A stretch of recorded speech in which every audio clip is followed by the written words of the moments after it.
ये देश में कोई भी बाबर का निशान नहीं रहना चाहिए, बिल्कुल गलत बात है। इसका तो हम लोग पुरजोर विरोध करेंगे और कहीं भी हम बाबरी मस्जिद नहीं बनने देंगे, ये निश्चित बात है। भारत की भूमि पर अगर ये हुमायूं कबीर जो जघन्य अपराध कर रहे हैं, ये दुर्भाग्यपूर्ण है। यहाँ असुरों का, आक्रांताओं का मस्जिद नहीं बनेगा। यहाँ पे भगवान श्री राम जो समग्र वसुधा के उत्थान करने वाले हैं, उनकी जयकार होगी। बोले बाबर आक्रांता था, लुटेरा था, लुटेरा बनकर के देश में आया और खूब लूटा देश को। इसलिए कहीं भी देश के अंदर बाबरी मस्जिद बनना नहीं चाहिए और न बनने देंगे हम। ये राष्ट्र हिंदुओं का है, भगवान राम का है और कोई बाबरी मस्जिद अयोध्या में थी ही नहीं। वहां तो राम जी की जन्मभूमि थी।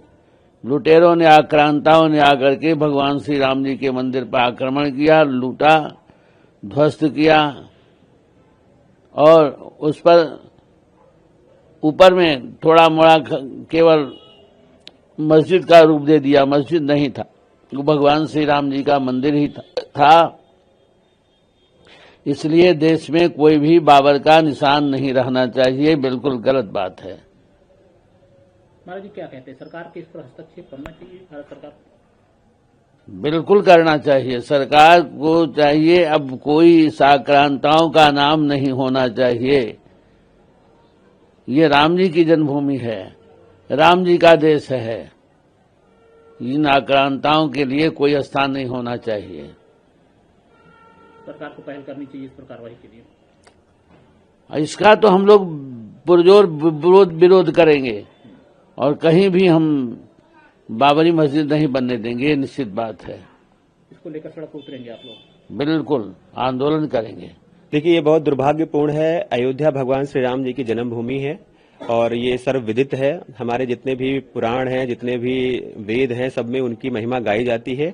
और ये तो बाबर हमारे यहाँ जो आया, वो एक लुटेरा था, एक आक्रांता था। उन्होंने केवल भारत में आकर के लूट की, अत्याचार की और अत्याचारियों का ना तो कोई इतिहास होता है, ना उसे कहीं संरक्षण दी जानी चाहिए। ये भारत की भूमि पर अगर ये हुमायूं कबीर जो जघन्य अपराध कर रहे हैं, ये दुर्भाग्यपूर्ण है।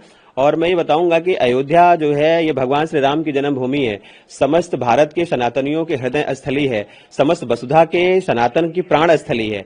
और आप एक बात बताइए कि जिस राम जन्मभूमि के लिए हमारे पूर्वजों ने 500 वर्षों की तपस्या करके और उस भूमि को जीवांत रखा है, 500 वर्षों में आप जब समझिए कि 2-4 दिन में घर की परिवेश बदल जाते हैं और 500 वर्षों तक जिन पूर्वजों ने हमारी प्राणस्थली को बचा करके रखा है, और आप इतिहास उठा करके देखेंगे तो आज अभी मैंने स्वयं श्री रामचरितमानस पे मैंने शोध किया है और भगवान श्री राम जी के 119 पीढ़ियों का वर्णन किया है।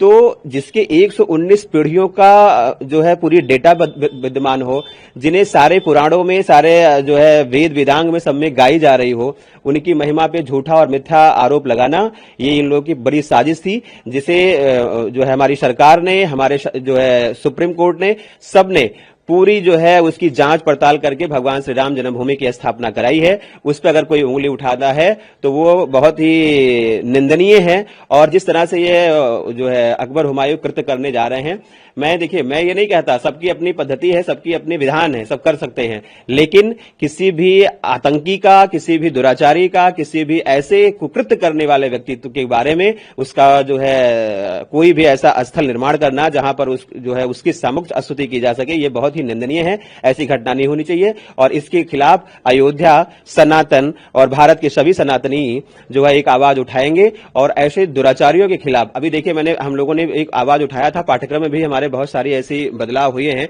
जिन्हें इन लोगों ने अकबर महान बता दिया, जिन्हें इन्होंने बाबर का एक बड़ा ढांचा दिखा दिया।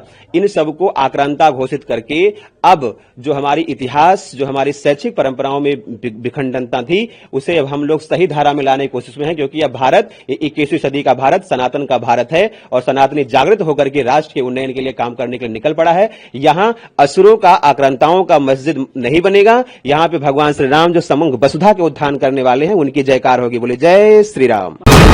वीके न्यूज, राष्ट्र के नाम।